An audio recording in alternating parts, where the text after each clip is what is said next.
오늘도 저녁 중보기도에 오신 여러분들 위해 우리를 진실한 신앙 고백과 또 건강한 삶으로 인도하여 주시는 성령님의 은혜가 함께 하시기를 바랍니다. 오늘부터는 기존의 새벽 예배 때 전하였던 고린도전서의 말씀을 이어서 전하도록 하겠습니다. 오늘 우리에게 주신 하나님의 말씀은 고린도전서 12장 1절에서 3절까지 말씀입니다. 제가 봉독하겠습니다. 형제들아, 신령한 것에 대하여 나는 너희가 알지 못하기를 원하지 아니하노니 너희도 알거니와 너희가 이방인으로 있을 때에 말 못하는 우상에게로 끄는 대로 끌려갔느니라. 그러므로 내가 너희에게 알리노니 하나님의 영으로 말하는 자는 누구든지 예수를 저주할 자라 하지 아니하고 또 성령으로 아니하고는 누구든지 예수를 주시라 할 수 없느니라. 아멘. 오늘은 예수는 주시라 라고 하는 제목으로 말씀을 전하도록 하겠습니다. 우리가 사는 세상에는 참 신기한 일들이 많이 있지만 그 중에 하나는 우리가 한 어머니의 뱃속에서 나온 자식들이라도 그 면면이 다 다르다라고 하는 것도 참 신기한 일인 것 같습니다. 저희 집만 해도 저와 형의 성격이 완전히 다릅니다. 어려서부터 저희 형은 학교를 끝나고 마치게 되면 그냥 곧장 집으로 와서 있는 것을 더 좋아하는 스타일이었지만 저는 친구들을 만나고 놀기를 좋아하는 성격이었습니다. 또 밥을 먹어도 형은 맛에 대하여서 이런저런 평가를 하거나 또 본인이 직접 요리를 해 먹기도 하는데 저는 요리를 그다지 즐기지 않지만 그래도 저는 주는 대로 불만 없이 먹는 스타일입니다. 분명히 같은 어머니 뱃속에서 나왔는데도 이렇게 성격이 다르더라는 것이죠. 이런 것을 보면 하나님이 사람마다 부여하신 이 개성이라고 하는 것이 참 재미있고도 신기한 것 같습니다. 그런데 사람의 성격만 그런 것이 아닙니다. 영적으로도요, 다 제각각의 성격과 색깔이 있습니다. 자, 우리는 이 꿈마을 엘림교회라고 하는 한 공동체에 속해 있습니다. 또 주일이면 같은 본문에 같은 설교자에게서 말씀을 듣게 되는데 이 같은 말씀을 들어도 이것에 대해서 생각하고 또 해석하고 또 소화하는 내용들이 다 다릅니다. 우리가 이후에 속회나 가정에서 나눔이 가능해진 이유가 무엇일까요? 나눔이 가능하다라고 하는 것은 그 말씀에 대한 해석과 생각과 느낌이 다 다르더라고 하는 것이죠. 다르니까 나눌 수 있는 것입니다. 뿐만 아니라 어떤 사람은 통성기도 하기를 더 좋아하지만 어떤 사람은 조용히 기도하는 것을 더 선호합니다. 또 어떤 사람은 찬양을 할 때에 더 은혜를 받지만 또 어떤 사람은 말씀을 들을 때에 더 은혜를 받습니다. 자, 이런 갖가지의 성향들이 있는데 이런 성향들을 두고 누구는 맞고 누구는 틀리다라고 말할 수는 없습니다. 왜냐하면 그것은 그 사람이 가진 영적인 색깔이기 때문에 그렇습니다. 자, 물론 가장 좋은 것은 은혜를 받을 수 있는 더 다양한 수단들을 가지고 또 그것을 취함으로 어떤 것으로도 은혜를 받을 수 있게 된다면 그것이 가장 좋은 일일 수 있겠습니다. 자, 그런데 오늘 본문에 나오는 고린도 성도들의 경우에는 좀 한 가지의 경우로 좀 심하게 치우치는 경향이 있었던 것 같습니다. 자, 대부분 이방인 출신이었던 고린도의 성도들은 과거 전력이 있는 사람들이었습니다. 자, 이들은 헬라의 종교와 우상에 영향을 받은 그런 전력이 있는 사람들이었는데 이들이 과거에 믿었었던 종교들 중에는 아주 열광적인 것을 높은 수준의 종교 생활로 이해하는 그런 경우들이 있었습니다. 그래서 기도를 해도 열광적으로 기도를 해야 하고 뭔가 신비한 현상들이 나타나는 것을 더 신령한 것으로 여겼던 그런 사람들이 있었습니다. 자, 이런 과거 전력이 있었던 고린도 성도들이다 보니 예수님을 믿고 난 이후에도 그런 경향들을 추구하여서 교회 안에 좀 문제가 발생하게 되었던 것입니다. 자, 그래서 바울은 이 문제에 대해서 이런 이야기들을 이제 전해주고 있는데, 자, 1절 말씀에서 이렇게 이야기를 합니다. 제가 한번 읽어보죠. 형제들아, 신령한 것에 대하여 나는 너희가 알지 못하기를 원하지 아니하노니, 이렇게 말합니다. 자, 바울은 신령한 것, 즉 성령의 선물, 성령의 은사들에 대해서 이들이 좀 더 정확하게 알기를 바랬습니다. 자, 그러면서도 이들의 과거 전력에 대해서도 한번 언급을 하는데 2절에서 이렇게 말합니다. 너희도 알거니와 너희가 이방인으로 있을 때에 말 못하는 우상에게로 끄는 그대로 끌려갔느니라. 이렇게 말합니다. 자, 1절과 2절에 담겨있는 바울 사도의 의도가 무엇일까요? 바울은 이렇게 이야기하는 것입니다. 너희들이 과거의 우상을 믿던 방식으로는 신령한 것, 곧 성령의 선물에 대해서 정확하게 이해할 수 없다. 이렇게 말하고 있는 것입니다. 과거에 그들은 열광적으로 기도하면서 방언을 한다거나 어떤 현상이 나타나는 것으로 영적인 수준을 가늠해 왔던 것입니다. 그러나 바울은 주님이 주시는 신령한 것은 그런 방식으로는 이해할 수 없다. 이렇게 말하고 있는 것이죠. 자, 그러면 바울이 말하는 신령한 것, 곧 성령의 은사, 성령의 선물은 어떻게 가늠할 수 있을까요? 자, 오늘 3절에 그 답이 나와 있습니다. 제가 읽어보죠.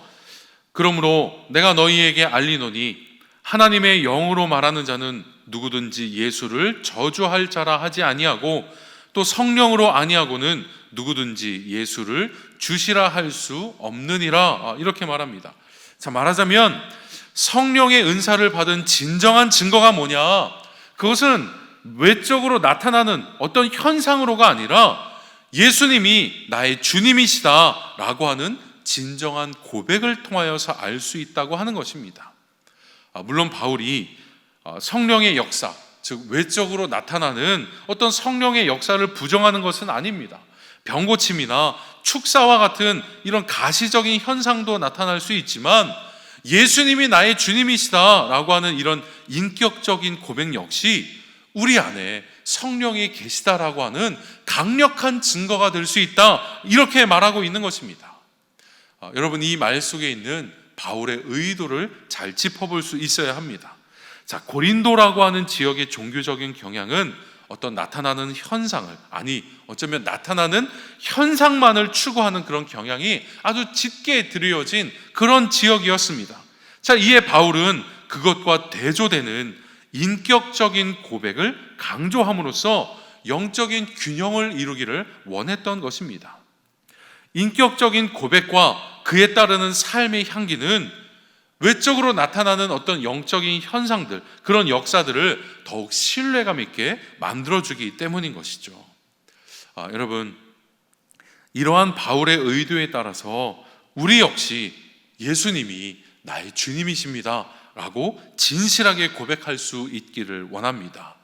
우리가 이런 진실한 고백을 통하여서, 또는 그런 고백에 따른 진실한 삶을 통하여서 살아간다면 이 교회 안에 나타나는 어떤 현상, 방언이나 어떤 외적인 어떤 현상들이 나타날 때 그 현상들을 혹은 사이비로가 아니라 전 참 이상한 현상이다 이렇게 치부되는 것이 아니라 굉장히 신뢰감을 주는 영적인 현상으로 사람들이 받아들여지게 될 것입니다. 여러분, 이러한 바울의 의도에 따라서 우리가 예수님이 나의 주님이심을 진실하게 고백할 수 있게 되기를 원합니다. 여기에서 진실한 고백이라고 하는 것은 단순히 내 입에서 고백하는 그런 입술의 고백을 말하는 것이 아닙니다. 왜냐하면 예수가 나의 주님이시다라고 하는 이 고백의 내용은 결국 뭡니까? 예수님이 나의 주님이시다라고 고백을 한다면 그것의 내용은 예수님이 나의 주님이십니다. 예수님이 나의 선생님이십니다. 그래서 나는 예수님을 따르는 제자이고 또한 종입니다 라고 하는 말이 이 고백의 내용인 것이죠. 따라서 진실한 고백은 입술에서가 아니라 우리의 삶에서 증명이 되는 것입니다. 그러니 이번 한 주간도 예수님이 나의 주님이시다라고 하는 진실한 고백과 함께 그의 합당한 삶으로 승리할 수 있는 우리 성도님들 되시기를 바랍니다. 여러분, 요즘처럼 교회의 일거수일투족이 주목을 받았던 때가 또 없었던 것 같습니다. 교회 모든 이런 활동들이 뉴스 기사로 다뤄지기도 하고 아주 주목해서 이렇게 사람들이 보는 그런 뉴스가 되었죠.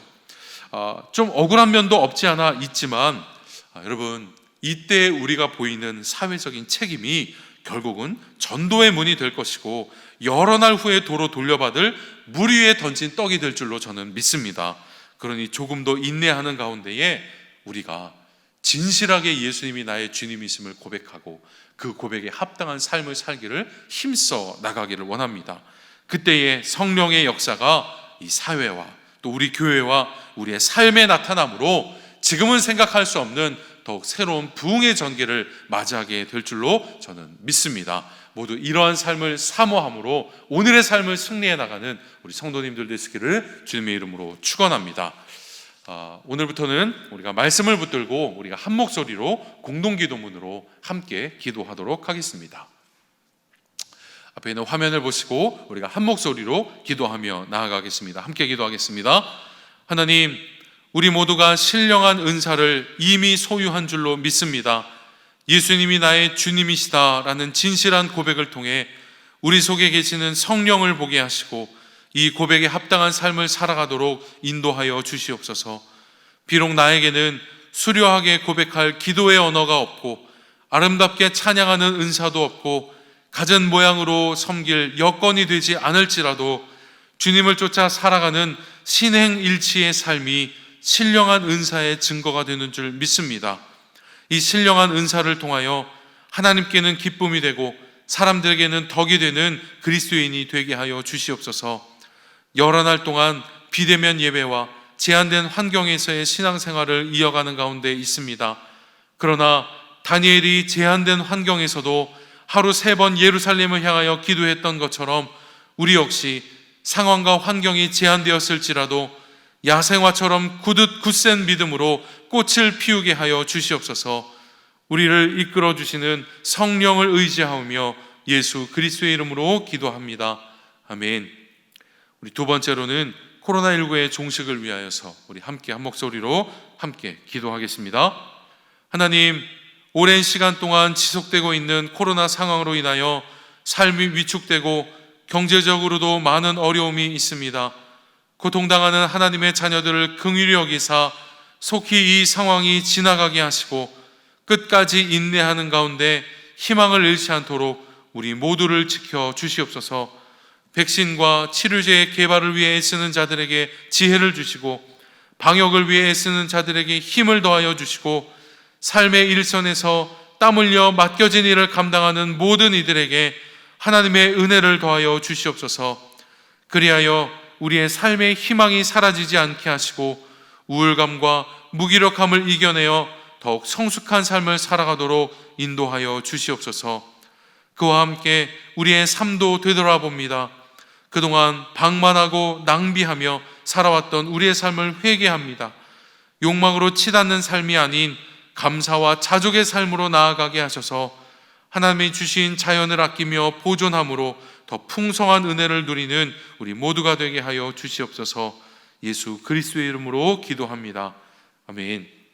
이제는 가정에서 각자의 기도 제목으로 기도하시다가 자유롭게 마치도록 하겠습니다. 우리 함께 기도하겠습니다.